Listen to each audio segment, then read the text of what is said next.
नमस्कार दोस्तों। 1993 ये वो साल था जब इजराइल और पैलेस्टीन बहुत करीब आ गए थे एक दूसरे के एक पीसफुल सॉल्यूशन निकालने के। लेकिन क्या हुआ इसके बाद की हालत बद से बदतर होते चले गए और आज इनके बीच में एक युद्ध चलने लग रहा है। अगर हमें आज की क्राइसिस को गहराई से जानना है तो इतिहास को समझना बहुत जरूरी है। इसीलिए आज के वीडियो में आइए जानते हैं डिटेल में क्या रही है हिस्ट्री इन दोनों देशों के बीच, कैसे जन्म हुआ इजराइल देश का और कैसे शुरुआत हुई इजराइल पैलेस्टीन के बीच कॉन्फ्लिक्ट की।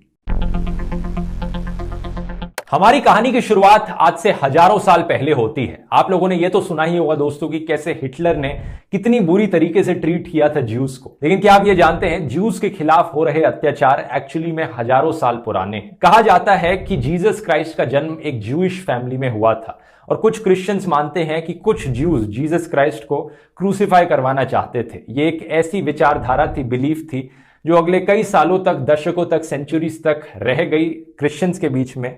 और जब क्रूसेड्स हुए आज से करीब 1000 साल पहले, तो वहां पर भारी संख्या में क्रिश्चियंस ने ज्यूस को मारा। उस जमाने में ज्यूस के खिलाफ बहुत सी झूठी अफवाहें फैलाई जाती थी कि कैसे क्रिश्चियन बच्चों का खून पी लेते हैं या फिर उनको रिलीजियस रिचुअल्स के लिए इस्तेमाल करते हैं। ऐसी चीजों से नफरत बहुत ज्यादा थी ज्यूस के खिलाफ। जितना ज्यूस को हेट सहना पड़ा है, शायद ही किसी और रिलीजन को पिछले 1000 सालों में इतना सहना पड़ा है।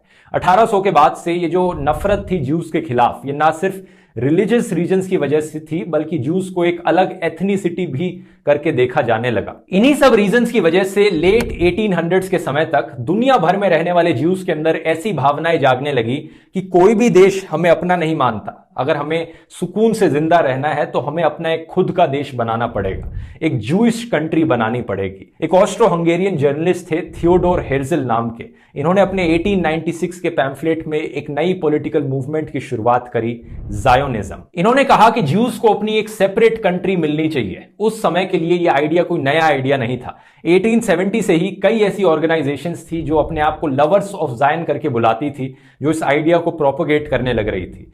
इन्हीं सब रीजंस की वजह से 1881 में पहली लार्ज स्केल माइग्रेशन देखने को मिली ज्यूस की पैलेस्टीन के एरिया में। ज्यूस ने जाकर पैलेस्टीन के एरियाज में कई परमानेंट सेटलमेंट्स बनाई और वहां जाकर रहने लग गए। अब पैलेस्टीन का एरिया ही क्यों चुना? क्योंकि ये ज्यूस के लिए काफी होली एरिया था। जेरूसलम ज्यूस के लिए सबसे होली प्लेस है। याद रखिए, उस समय ना कोई इजराइल था, ना गाजा था, ना कोई वेस्ट बैंक था। ये सारा एरिया पैलेस्टीन था जो कि ऑटोमन एम्पायर के अंडर आता था। और ऑटोमन एम्पायर के अंदर क्रिश्चियंस, मुस्लिम्स और ज्यूज मोर और लेस एक दूसरे के साथ पीसफुली रहते थे। कोई इतना झगड़ा नहीं होता था। उसके पीछे एक रीजन ये हो सकता है कि ये जो जमीन थी, ज्यादातर जमीन खाली पड़ी थी, बहुत कम सेटलमेंट्स थी जमीन के अंदर, तो पॉपुलेशन भी बहुत कम थी इस एरिया की। अब हम फास्ट फॉरवर्ड करते हैं साल 1915 में। वर्ल्ड वॉर 1 चलने लग रही है। ब्रिटिश, फ्रेंच और अरब रेवोल्यूशनरीज ऑटोमन एम्पायर के खिलाफ जंग लड़ रहे हैं। ब्रिटिश यहां पर बड़ी चालाकी करते हैं। वो कहते हैं अरब रेवोल्यूशनरीज को कि तुम हमें सपोर्ट करो ऑटोमन एम्पायर को हराने में और हम तुम्हें पैलेस्टीन का एरिया दे देंगे। और अरब रेवोल्यूशनरीज लड़ाई कर रहे हैं एक यूनिफाइड अरब कंट्री बनाने के लिए। ये अरब रेवोल्यूशनरीज चाहते हैं कि सीरिया से लेकर यमन तक एक अरब देश बने। ब्रिटिश लोग सेम चीज प्रॉमिस करते हैं ज्यूस को कि हम तुम्हें तुम्हारा अपना अलग से ज्यूइश देश बनाने में मदद करेंगे पैलेस्टीन के पास। ऐसा क्यों करते हैं? ताकि वो अमेरिकन ज्यूस को अपीज कर सकें और अमेरिका की पॉलिटिक्स पर अपना इन्फ्लुएंस जमा सकें। लेकिन रियलिटी में ब्रिटिश ने फ्रेंच के साथ पीछे से एक सीक्रेट डील कर ली। जैसे ही ऑटोमन एम्पायर हारा वर्ल्ड वॉर 1 खत्म होने के बाद, तो जो मिडिल ईस्ट का एरिया था, ब्रिटिश और फ्रेंच ने अपना आधा आधा डिवाइड कर लिया और पैलेस्टीन का रीजन ब्रिटिश ने पूरा अपने कंट्रोल में ले लिया। तो 1918 से लेकर 1948 तक पूरा पैलेस्टीन का एरिया ब्रिटिश राज के अंडर रहता है। इसी समय जर्मनी में हिटलर को पॉलिटिकल पावर मिलती है और ज्यूस को मिलियंस की संख्या में मारा जाता है, उनके खिलाफ जेनोसाइड होता है। हिटलर को क्यों पॉलिटिकल पावर मिलती है, इस पर मैंने एक अलग से वीडियो बनाया है, डिस्क्रिप्शन में लिंक डाल दूंगा, आप जाकर देख सकते हैं। पूरे हिटलर कंट्रोल्ड यूरोप से ज्यूस अपनी जान बचाकर अलग अलग देशों में भागते हैं। कुछ को अमेरिका में रेफ्यूज मिल जाती है, लेकिन इनमें से कई ज्यूस जाते हैं पैलेस्टीन में। ब्रिटिश पहले तो उन्हें अंदर आने देता है, लेकिन बाद में ब्रिटिश रोकता है उन्हें पैलेस्टीन में आने से, जिसकी वजह से एक इजरायली नेशनलिस्ट मूवमेंट की भी शुरुआत होती है पैलेस्टीन के अंदर। At the same time 1940s के आते आते पैलेस्टीन पैलेस्टीन नेशनलिस्ट मूवमेंट की भी शुरुआत हो चुकी है और पैलेस्टीन लोग भी अपने देश की मांग करने लग रहे हैं। 1948 में ब्रिटिश राज अपने हाथ जोड़ लेता है और कहता है बस बहुत हुआ, और नहीं होता मुझसे, मैं निकलता हूं यहां से, तुम जूश लोग अपना एक जूश देश बना लो और तुम पैलेस्टीन लोग तुम भी अपना एक पैलेस्टीन देश बना लो, लेकिन मैं नहीं कर सकता, ये सब मुझसे नहीं होगा। ये रिस्पॉन्सिबिलिटी दी जाती है यूनाइटेड नेशंस को और ब्रिटिश लोग निकल लेते हैं पैलेस्टीन छोड़कर। यूनाइटेड नेशंस एक पार्टीशन प्लान बनाता है कि कितना एरिया पैलेस्टीन में जूइश कंट्री बनाने के लिए दिया जाए और कितना एरिया एक पैलेस्टीन देश बनाने के लिए दिया जाए। 1947 में ये United Nations partition plan release किया जाता है। यूनाइटेड नेशंस अपने प्लान में 57% एरिया अप्रोक्सीमेटली जूइश स्टेट के लिए रखता है और 43% एरिया अरब पैलेस्टीन स्टेट के लिए रखता है। जेरूसलम एक बहुत ही हिस्टोरिकली इंपॉर्टेंट एरिया है 3 धर्मों के लिए, ज्यूज, क्रिश्चियंस और मुस्लिम्स के लिए। तो यूनाइटेड नेशंस डिसाइड करता है कि जेरूसलम इंटरनेशनल कंट्रोल में रहेगा। जूइश लोग इस प्लान को स्वीकार करते हैं और वो अपने नए देश का नाम इजराइल रखते हैं और यहां जन्म होता है इजराइल देश का 1948 में। लेकिन अनफॉर्चुनेटली जो बाकी नेबरिंग अरब कंट्रीज हैं वो इस प्लान से बिल्कुल भी खुश नहीं है। उन्हें लगता है कि ये प्लान बेसिकली ब्रिटिशर्स का तरीका है अपने कॉलोनियलिज्म को कंटिन्यू रखने का, तो वो इजराइल के खिलाफ जंग छेड़ देते हैं। वो कहते हैं हम इजराइल को, ज्यूज को इतना सा भी पार्ट नहीं लेने देंगे। इस जंग को नाम दिया जाता है first Arab Israeli war of 1948 और ये अपने आप में बहुत ही ऐतिहासिक जंग है क्योंकि 5 से ज्यादा देश एक छोटे से नए देश के खिलाफ लड़ रहे हैं। ज्यूज जो इजराइल में रहते थे वो जानते हैं कि 5 साल पहले उन्होंने देखा है बाकी दुनिया इन्हें किस तरीके से ट्रीट करती है, हिटलर ने किस तरीके से इन्हें ट्रीट किया था, और आज के दिन ये सारे अरब देश इनके खिलाफ जंग छेड़ रहे हैं। अगर आज ये जिंदा बचने के लिए नहीं लड़ेंगे तो कभी जिंदा नहीं बच पाएंगे। तो सारी जान बचाकर ये लड़ते हैं ये लड़ाई, और बहुत ही हैरानी की बात है कि इजराइल ये जंग जीत जाता है, इन सारे देशों को हरा देता है। 1949 में जब जंग खत्म होती है तो यूएन पार्टीशन प्लान के अकॉर्डिंग जो एरियाज पैलेस्टीन के होने थे उनमें से कई एरियाज पर अब इजराइल ने ऑक्यूपाई कर लिया है। जो गाजा स्ट्रिप का एरिया है वो इजिप्ट के पास चला गया है और जो वेस्ट बैंक का एरिया है वो पूरा जॉर्डन के पास चला गया। इसका मतलब यह हुआ कि पैलेस्टीनियंस के पास कोई जगह नहीं बची अपनी। 7 लाख से ज्यादा पैलेस्टीनियंस को अपने घर छोड़कर रेफ्यूजी बनना पड़ता है अरब देशों में। इस चीज को कहा जाता है 1948 पैलेस्टीनियन एक्सोडस। इसके बाद 1967 में एक सेकंड अरब इजरायली वॉर होती है। 6 दिन तक ये जंग चलती है और इसे भी इजराइल आसानी से जीत जाता है। ना सिर्फ इजराइल इसमें गाजा स्ट्रिप को पकड़ लेता है, ऑक्यूपाई कर लेता है, वेस्ट बैंक को ऑक्यूपाई कर लेता है, बल्कि इजिप्ट का ये पूरा बड़ा सा जो पेनिनसुला है अब इजराइल इस पर भी कब्जा कर लेता है इस जंग के बाद।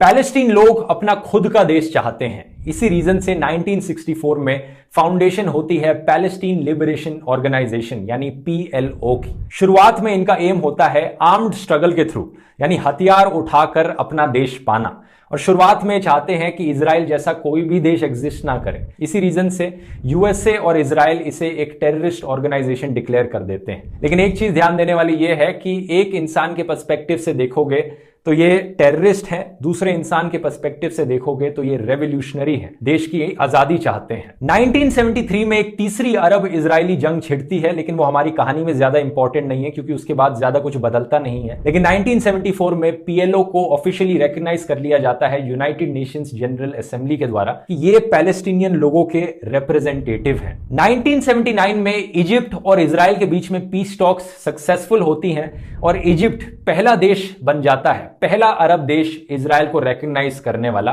कि इजराइल एक्चुअली में एक कंट्री है और यहां पर एग्जिस्ट करती है। इसी पीस टॉक्स के बाद जो पूरा पेनिनसुला का एरिया था जो इजराइल ने कैप्चर कर लिया था इजिप्ट का, वो इजराइल इजिप्ट को वापस दे देता है। इजिप्शियन प्राइम मिनिस्टर और इजरायली प्राइम मिनिस्टर दोनों को एक नोबेल पीस प्राइज अवार्ड किया जाता है इस सक्सेसफुल पीस ट्रीटी की वजह से। लेकिन अनफॉर्चुनेटली 2 साल बाद इजिप्शियन प्राइम मिनिस्टर को असैसिनेट कर दिया जाता है इजिप्ट में राइट विंग एक्सट्रीमिस्ट लोगों के द्वारा। जो कट्टरवादी लोग थे वो कह रहे थे कि कैसे इजिप्ट ने, हमारे प्राइम मिनिस्टर ने इजराइल के साथ समझौता कर लिया, कैसे कॉम्प्रोमाइज कर लिया, हम उन्हें जिंदा नहीं रहने देंगे। उनको जाके असैसिनेट कर दिया जाता है। अब 1967 से लेकर 1980s तक 10 साल से ज्यादा गुजर चुके हैं कि इजराइल ने गाजा स्ट्रिप और वेस्ट बैंक पर कब्जा कर रखा है। इस समय के दौरान इजराइल में रहने वाले कई लोग जाकर वेस्ट बैंक में अपनी कॉलोनीज एस्टैब्लिश करने लग जाते हैं, सेटलमेंट्स बनाने लग जाते हैं और परमानेंटली रहने लग जाते हैं। इजरायली सरकार उन्हें डायरेक्टली या इनडायरेक्टली सपोर्ट करती है। वहां जो घरों के प्राइसेस हैं वो कम है,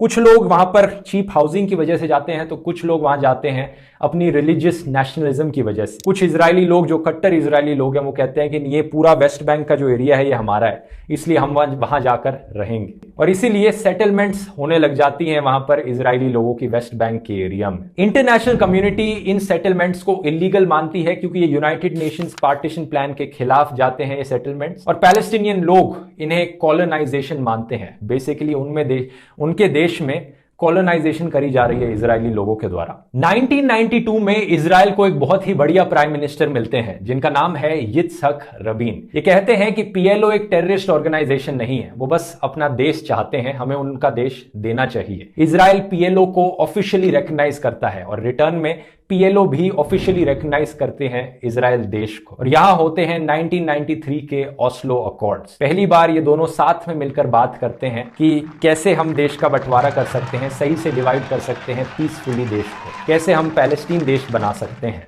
एज अ रिजल्ट 1994 में पहली बार पैलेस्टीन की सरकार एस्टैब्लिश करी जाती है जिसे नाम दिया जाता है पैलेस्टीनियन नेशनल अथॉरिटी। लेकिन इस पॉइंट ऑफ टाइम तक वेस्ट बैंक के बहुत से एरियाज में इजरायली लोगों ने अपनी परमानेंट सेटलमेंट्स बना ली हैं जिसे इजरायली सरकार ने भी सपोर्ट किया है।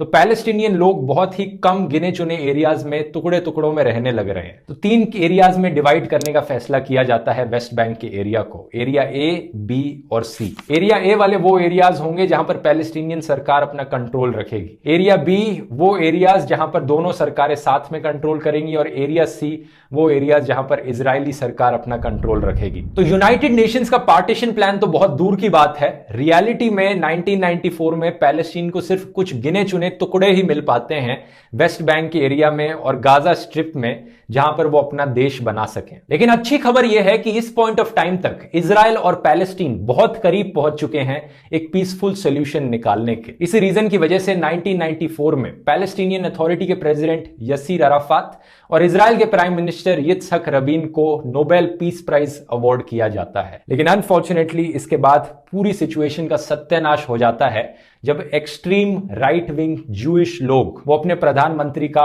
असैसिनेशन कर देते हैं, ठीक उसी तरह जिस तरह गोडसे ने गांधी जी को मारा था, क्योंकि गांधी जी हिंदू मुस्लिम के बीच में यूनिटी की बात करते थे। एक जूइश एक्सट्रीमिस्ट ने पॉइंट ब्लैंक रेंज पे आकर पिस्टल से 3 गोलियां मार दी इजरायली प्राइम मिनिस्टर को 1995 में, क्योंकि ये कट्टरवादी जूइश लोग कहते थे कि कैसे पैलेस्टीन के साथ कॉम्प्रोमाइज कर सकते हो, इतनी सी भी जमीन क्यों दे रहे हो उनको, हम तो पूरा का पूरा पैलेस्टीन इजराइल के अंदर बनाना चाहते हैं। और इन्हीं कट्टरवादी लोगों की वजह से हालत बिगड़ती चली गई आगे। इसी इंसिडेंट से करीब 5-6 साल पहले पैलेस्टीन में कुछ इस्लामिक कट्टरवादी लोग साथ में मिलकर आते हैं और हमास ग्रुप को बनाते हैं। ये हमास ग्रुप कहता है कि ये पीएलओ वाले लोग ज्यादा ही सेक्युलर बन रहे हैं, ये बहुत कॉम्प्रोमाइज कर रहे हैं इजराइल के साथ, लेकिन रियलिटी में हम लोग इजराइल को नक्शे से मिटाना चाहते हैं। तो हम कट्टरवादी लोग अपनी एक नई ऑर्गेनाइजेशन बनाएंगे जो एक्चुअली में फाइट करेगी इजराइल को मिटाने के लिए, और यहां हमास ग्रुप की फॉर्मेशन होती है। ऑब्वियसली जब पीस ट्रीटी होती है 1994 के अराउंड पैलेस्टीन और इजराइल के बीच में,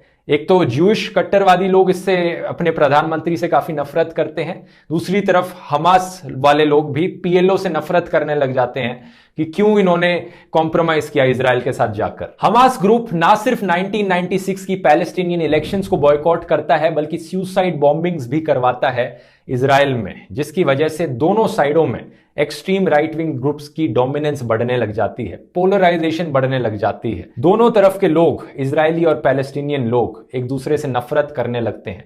कुछ नफरत तो पहले से ही थी, अब वो और भी ज्यादा बढ़ने लग जाती है 1995 के बाद से। 2002 के अराउंड वायलेंट प्रोटेस्ट देखने को मिलते हैं दोनों साइडों में, 100 से ज्यादा इजरायली और पैलेस्टीनियंस मारे जाते हैं एक दूसरे की तरफ, ग्राउंड पर क्लैशेस होते हैं, और अब इतने ज्यादा स्केप्टिकल हो चुके हैं ये लोग एक दूसरे को लेकर कि इजराइल अब अपनी सेटलमेंट्स में दीवारें बनाने लग जाता है। जो परमानेंट हाउसेस इनके सेटल्ड लोगों ने क्रिएट करे हैं वेस्ट बैंक में, उनके चारों तरफ सिक्योरिटी गार्ड्स डिप्लॉय कर दिए जाते हैं, चेक पॉइंट्स लगवा दिए जाते हैं, और पैलेस्टीनियन लोगों का रहना और भी मुश्किल होते जाता है। 2006 में हमास मिलिटेंट ग्रुप इलेक्शन लड़ता है पैलेस्टीन में और जीत जाता है। जो पीएलओ वाली पार्टी थी, फतह है उसका नाम, उसे हरा देता है, लेकिन काफी छोटे मार्जिन से, 132 में से 74 सीट्स जीतता है।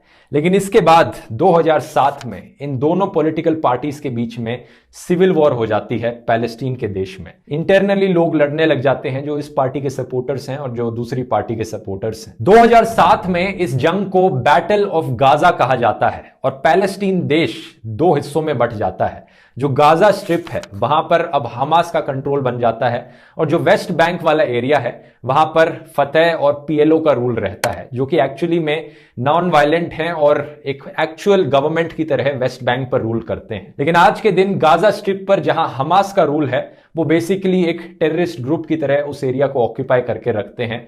और जैसा मैंने पिछले वीडियो में बताया, जो लड़ाई देखने को मिलती है जहां से रॉकेट्स फेंके जाते हैं इजराइल की तरफ, वो गाजा स्ट्रिप वाला एरिया है, जबकि वेस्ट बैंक में जहां पीएलओ का कंट्रोल है वहां पर इस तरह का वायलेंस नहीं देखने को मिलता।